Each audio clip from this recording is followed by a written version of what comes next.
like the beginning of this year, a client, a student who's in, I think like third grade, was new to our classroom, and of course, I think she was kind of alone and not used to the classroom environment or our volunteers or the other students, and she was really shy and things like that. But one of our volunteers were in charge, like her buddy of her, and we like just through one class, one session, which is just 2 hours, we saw how the kids started to like open up to our one volunteer, and they became really close and things like that. And by the end of the day, she was like all talking with other students too and other volunteers, and I think that really just shows how we become really connected with our clients, and that relationship is so precious in our program.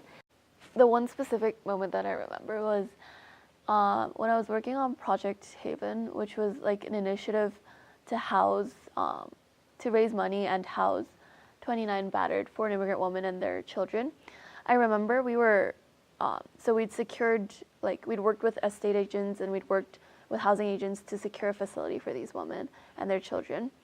And we'd signed off the contract, and then 2 weeks later, we were helping these women move in.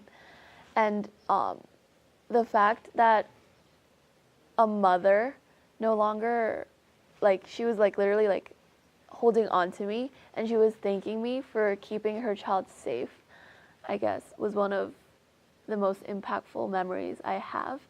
This was pretty recent, but there was one time, that was a week before Christmas, I think, and because our lessons are 2 hours long, and throughout the whole 2 hours, my children, like the students, couldn't concentrate because there was a cake, a Santa Claus cake right there, and they were so excited they couldn't like concentrate at all.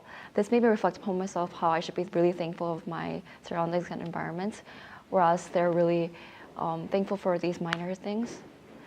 So yeah, that was a really memorable experience. For me, the biggest moment was when I was working for Suji Love.